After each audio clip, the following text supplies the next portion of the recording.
When most people my age think of Vietnam, they see the grainy footage on the 6 o'clock news. They see the helicopters over Saigon, the protests, the jungle, the chaos. They see a war that defined a generation and left scars that many of us are still carrying today. But the Vietnam you see on those old broadcasts is not the Vietnam that exists today, and it certainly is not the Vietnam that I wake up to every single morning. I am Harold Simmons. I'm 69 years old, and 3 years ago, at the age of 66, I packed up what little I had left of my life and moved across the world to a place where, against all odds, everyone knows my name. This is not a story about escaping the past, but rather a story about finding something I thought had vanished from the earth entirely. It is a story about community, about belonging, and about how a man from a dying coal town in Kentucky found a new lease on life on the banks of the Thuban River in Hoi An. I was born and raised in rural Kentucky, in a small coal mining town where the air always tasted faintly of dust, and everyone's livelihood was tied to the deep, dark veins of the earth. For 22 years, I was a coal miner. I went down into those shafts day after day, working alongside men who were like brothers to me. We shared our lunches, our fears, and our dreams in the pitch black, relying on each other for our very survival. Back then, our town was a living, breathing thing. You could walk down Main Street and know every single face you passed. You knew whose daughter was getting married, whose son was heading off to college, and who needed a helping hand with their harvest. It was the kind of place where doors were never locked, and front porches were gathering places for the whole neighborhood. But then the mines started closing. One by one, the jobs dried up, and the lifeblood of our town began to seep away. I watched as the local hardware store boarded up its windows, followed by the diner, and then the grocery store. People started moving away, chasing work in the cities, leaving behind empty houses and shattered communities. I stayed, taking on odd jobs wherever I could find them, trying to hold on to a place that was slowly turning into a ghost town. It was a heartbreaking thing to witness. I have a photograph on my nightstand, a faded picture of our town during its annual summer festival back in the good years. Every time I look at it, I'm reminded of a place that simply no longer exists. The buildings might still be standing, or at least some of them are, but the soul of the town died when the mines closed. And then I lost my Patsy, my sweet wife. The woman who had stood by me through all the lean years was diagnosed with cancer. We fought it with everything we had, but the disease was relentless. When she passed away, a silence fell over my house that was so profound it was almost deafening. My son Dale had long since moved to Louisville, and my daughter Cindy was settling down in Lexington. They had their own lives, their own families, and I was left alone in a house that was too big, in a town that was too empty. The loneliness was a physical weight, pressing down on my chest every waking moment. I spent my days sitting on the porch, looking out at a street where no one walked anymore, listening to the silence of a dying town. It was during one of those endless quiet afternoons that I stumbled upon a book that would change the trajectory of my life. The book was called You Were Never Meant to Stay by Alan Walker. The link is in the comments if you want to check it out. As I read Walker's words, something resonated deep within me. He wrote about the courage it takes to leave behind the familiar and seek out a place where your spirit can breathe again. He argued that we are not rooted to the spot where we were born, and that sometimes the only way to save yourself is to embark on a radical change. Reading You Were Never Meant to Stay by Alan Walker was like having a conversation with an old friend who knew exactly what I was going through. It planted a seed in my mind, a wild, improbable idea that perhaps my story was not over yet. I started looking into places where a man on a fixed income could start over. My income consists of a black lung disability benefit plus Social Security, totaling $1,030 per month. In America, that barely covers rent in a decent area, let alone food, utilities, and health care. I was surviving, but I was not living. I began reading about Vietnam. The more I read, the more I realized how stark the contrast was between the American news about Vietnam and the reality of the country today. The news had always painted it as a place of conflict, a distant land associated only with a painful chapter of history. But the reality I was reading about was a country of vibrant culture, breathtaking landscapes, and incredibly warm, welcoming people. When I told my kids I was moving to Vietnam, they thought I had lost my mind. Dale asked if I was having a midlife crisis, albeit a few decades late, and Cindy worried about my health and safety. But I was resolute. The lessons I had learned from You Were Never Meant to Stay by Alan Walker echoed in my head. I explained to them that I needed to find a place where I felt alive again, a place where I could stretch my $1,030 per month without constantly worrying about going hungry or losing my home. And so, at the age of 66, I boarded a plane and flew across the Pacific, leaving behind everything I knew. I arrived in Hoi An, an ancient town on the central coast of Vietnam, and it felt as though I had stepped into another world. The city is a masterpiece of preserved architecture, a place where time seems to have slowed down. The streets are lined with mustard yellow buildings, their wooden shutters weathered by time and monsoon rains. Tailor shops are everywhere, their windows filled with vibrant silks and intricate embroidery. At night, the entire town is illuminated by thousands of colorful silk lanterns, casting a warm, magical glow over the ancient streets and the gentle waters of the Thu Bon River. It is a highly walkable city, a place where bicycles and pedestrians weave through the narrow alleys, and the air is filled with the scent of street food and incense. But what struck me most about Hoi An was not just its physical beauty, but its profound sense of community. It felt in many ways like the small town I had lost in Kentucky, but magnified and imbued with a deep, enduring warmth. People here look out for one another. They sit on tiny plastic stools on the sidewalks, sipping strong coffee and sharing the news of the day. They know their neighbors, they care about their community, and they welcome strangers with open arms. The moment I knew I had truly found a home came on a rainy Tuesday morning. There is a small coffee shop near my apartment, run by a lovely woman named Mai. I had been going there every day for a few weeks, always ordering the same strong Vietnamese coffee with condensed milk. On this particular morning, before I even reached the counter, Mai smiled broadly and handed me my coffee, perfectly prepared, and said, "Good morning, Ong Harold." Grandfather Harold. The use of that respectful, familial title and the fact that she had saved my usual order without being asked brought tears to my eyes.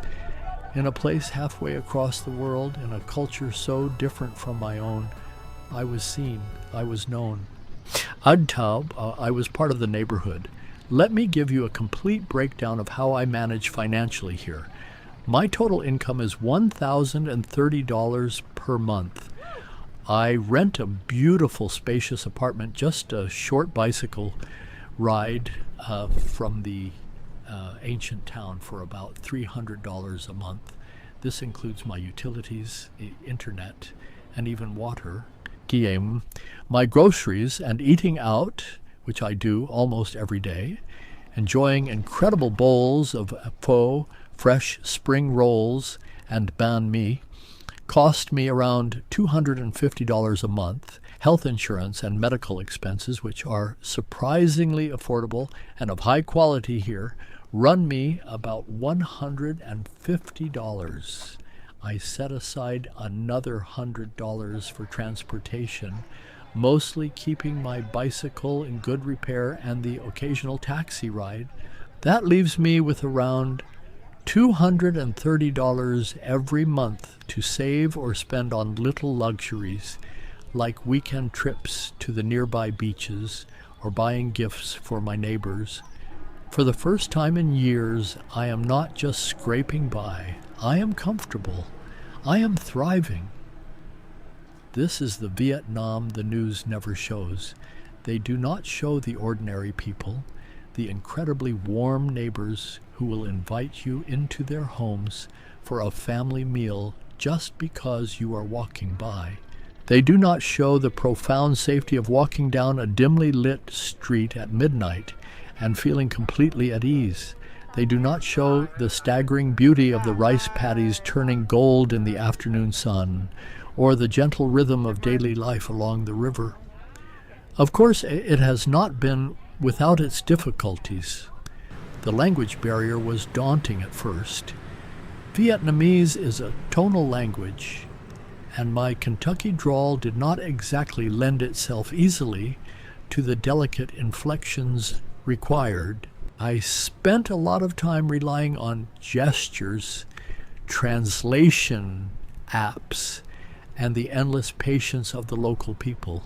The heat and humidity during the summer months can be oppressive, a thick, heavy blanket that makes even the simplest tasks feel exhausting. And there are times, especially during the holidays, when I miss my family terribly. But last year, Dale and Cindy came to visit me. They saw the life I had built here. They walked with me under the lanterns of the ancient town. They tasted the incredible food, and they met my and my other neighbors who called me Ong Harold. They saw the peace in my eyes and the joy in my step. Before they left, Dale hugged me tightly and told me he finally understood. He saw that I had not run away from my life, but rather I had run toward a new one. I often think back to the photograph of my Kentucky hometown on my nightstand. It is a reminder of a beautiful chapter of my life that has closed. But my life here in Hoi An is a testament to the fact that new chapters can be written even when you think the story is over. If you are sitting somewhere right now, feeling like the best parts of your life are behind you, feeling trapped by circumstances or finances or loneliness, I want you to remember this story. Remember that the world is vast and full of unexpected grace.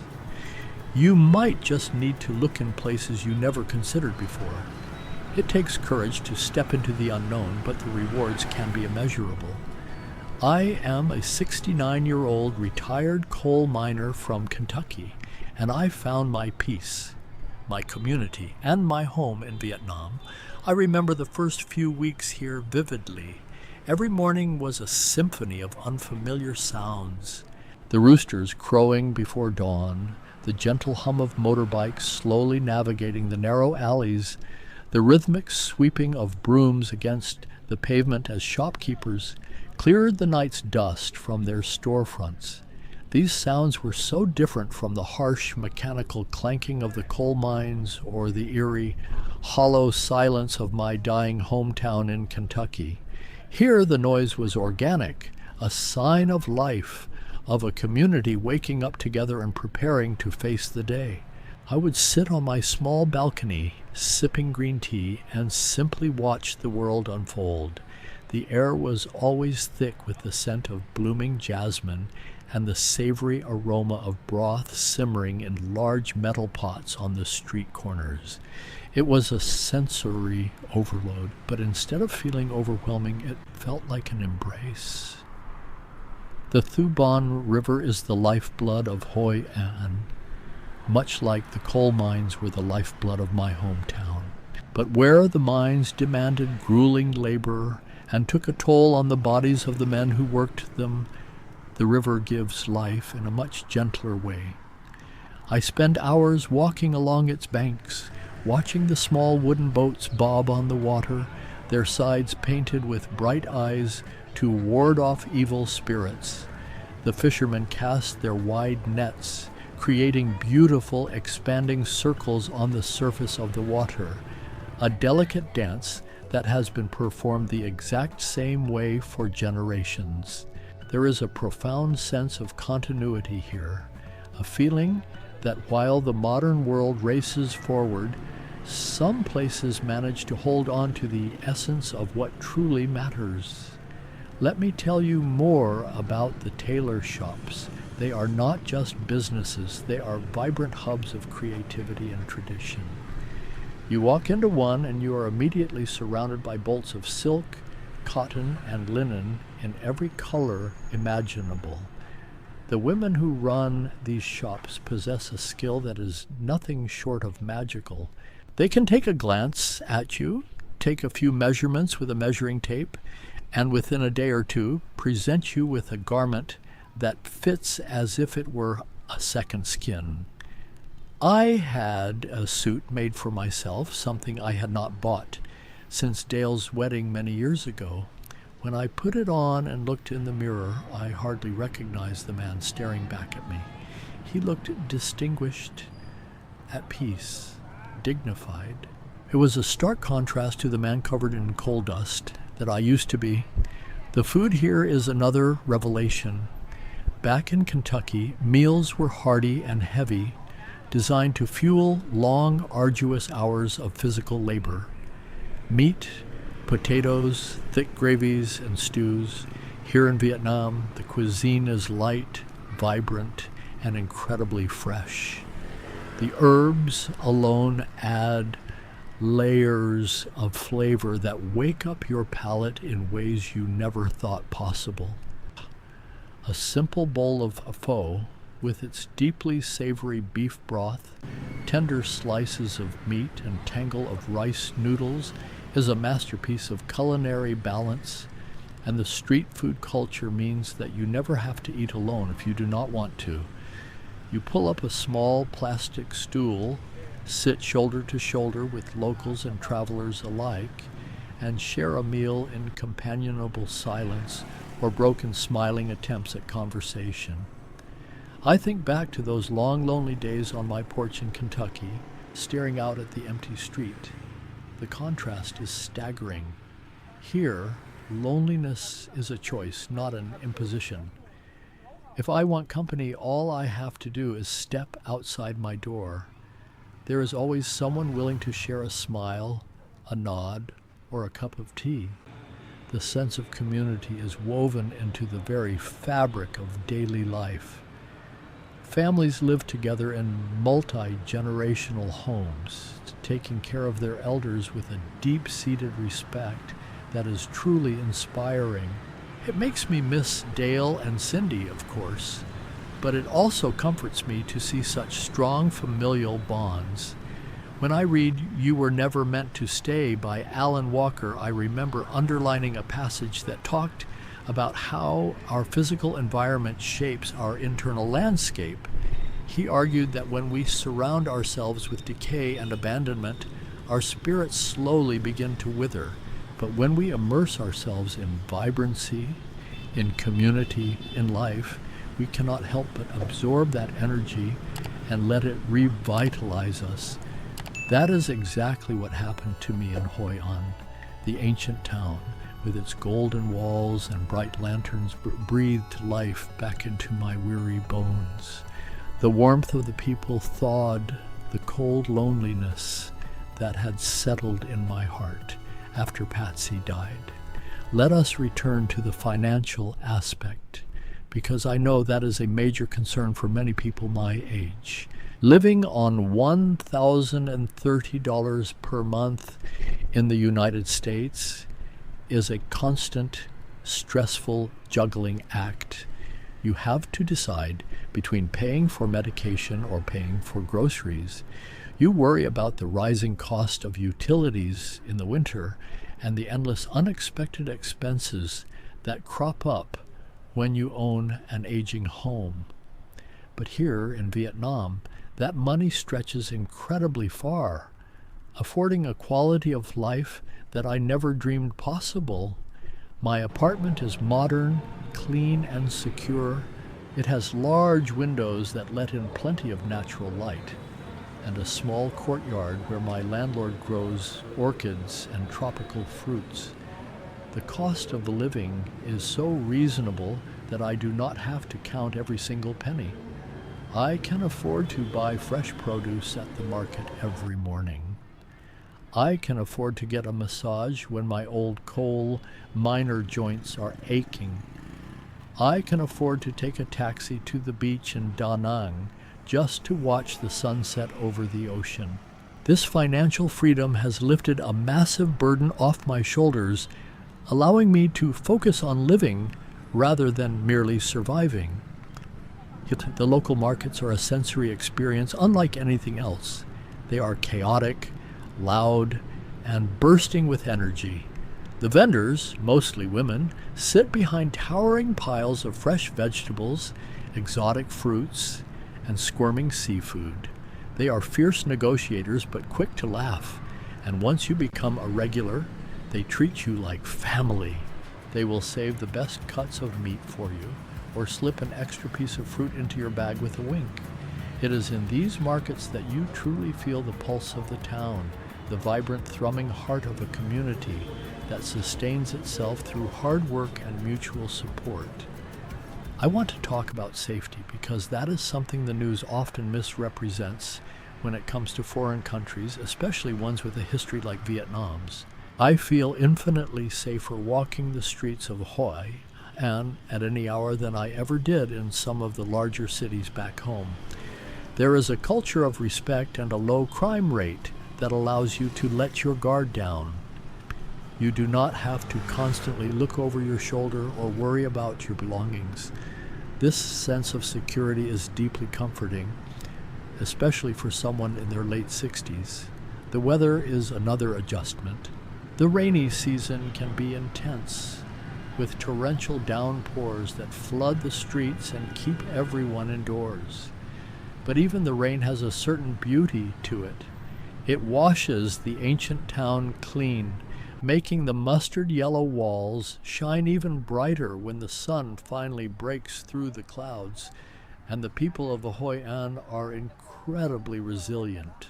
They simply sweep the water out of their shops, dry off their wares, and carry on with their day, unbothered by the temporary disruption.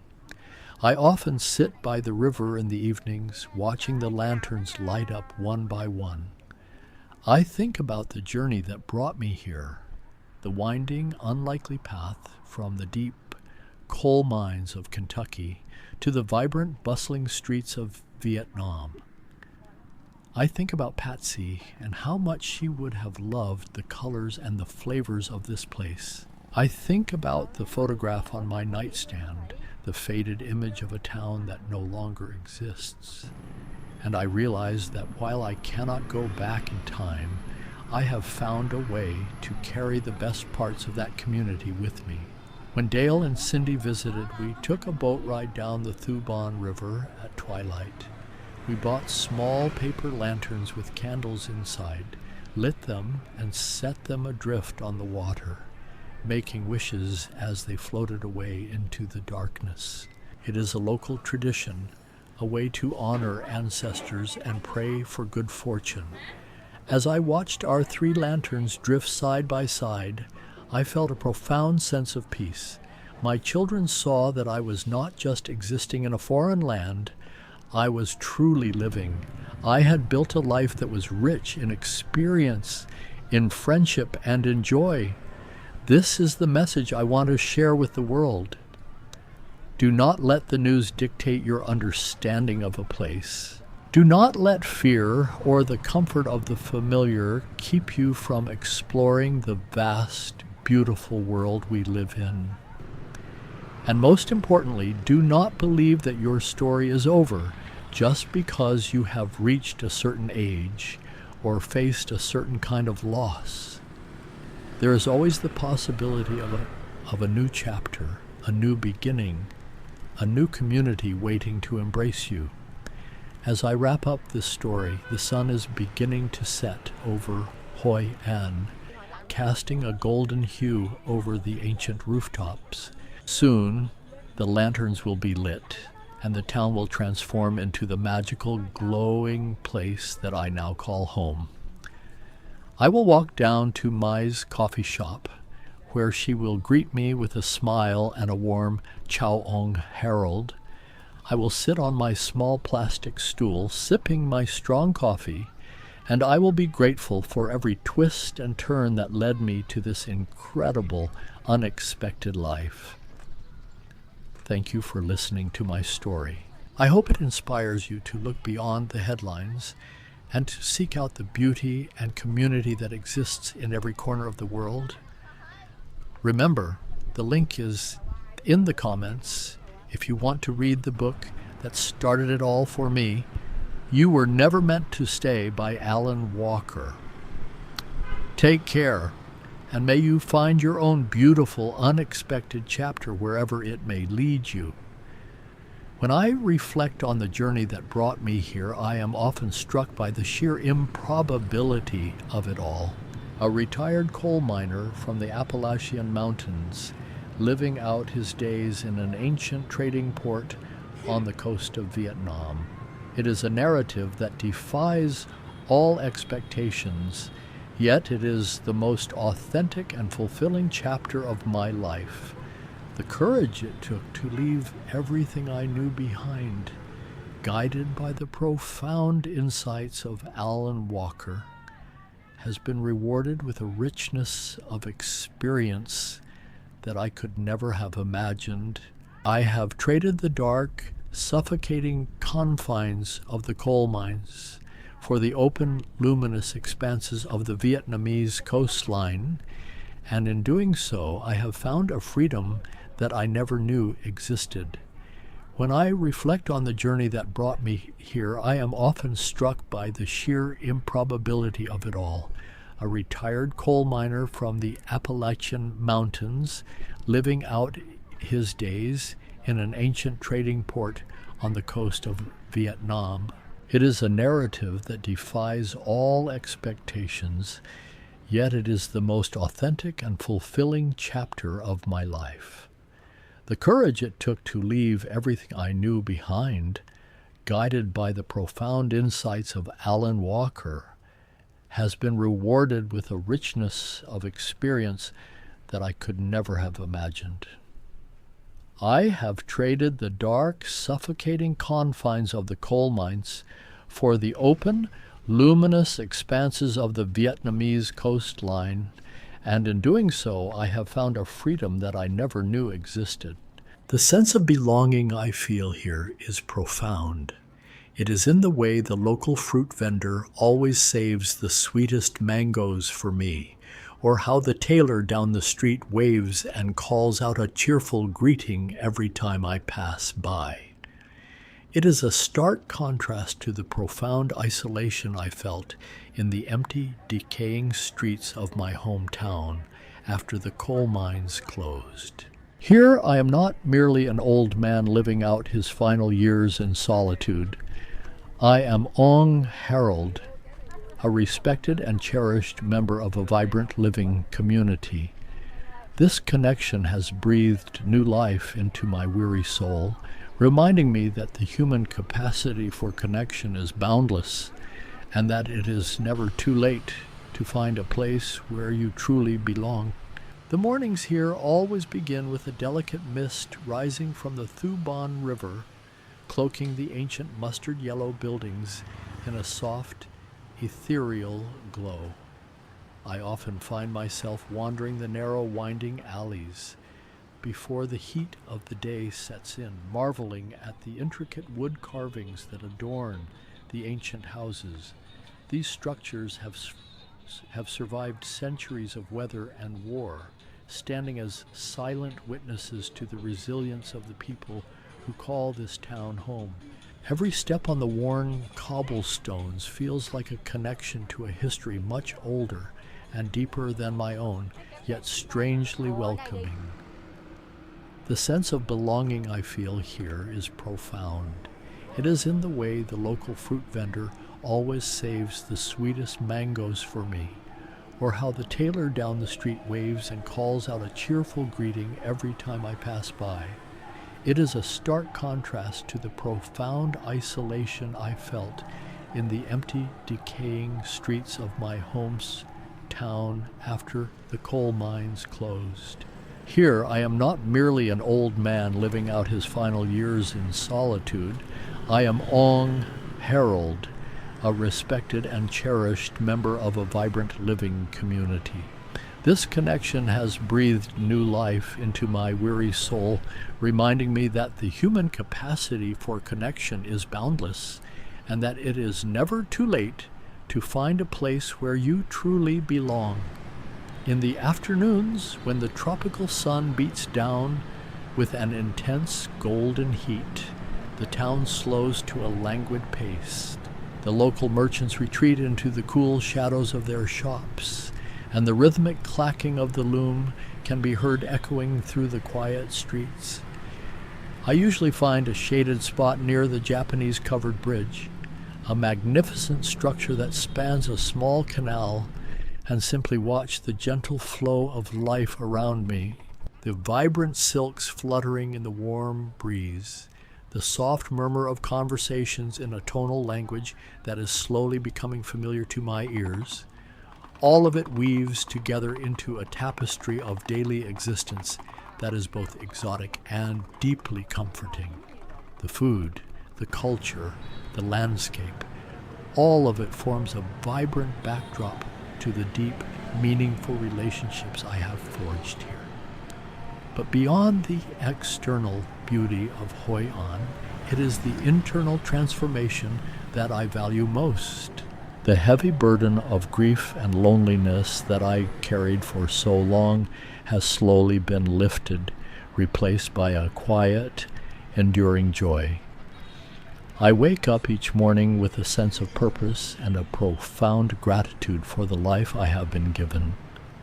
My story is a testament to the resilience of the human spirit and the transformative power of community. A reminder that even when all seems lost, there is always the possibility of a beautiful, unexpected renewal. The sense of belonging I feel here is profound. It is in the way the local fruit vendor always saves the sweetest mangoes for me, or how the tailor down the street waves and calls out a cheerful greeting every time I pass by. It is a stark contrast to the profound isolation I felt in the empty, decaying streets of my hometown after the coal mines closed. Here I am not merely an old man living out his final years in solitude. I am Ong Harold, a respected and cherished member of a vibrant living community. This connection has breathed new life into my weary soul, reminding me that the human capacity for connection is boundless, and that it is never too late to find a place where you truly belong.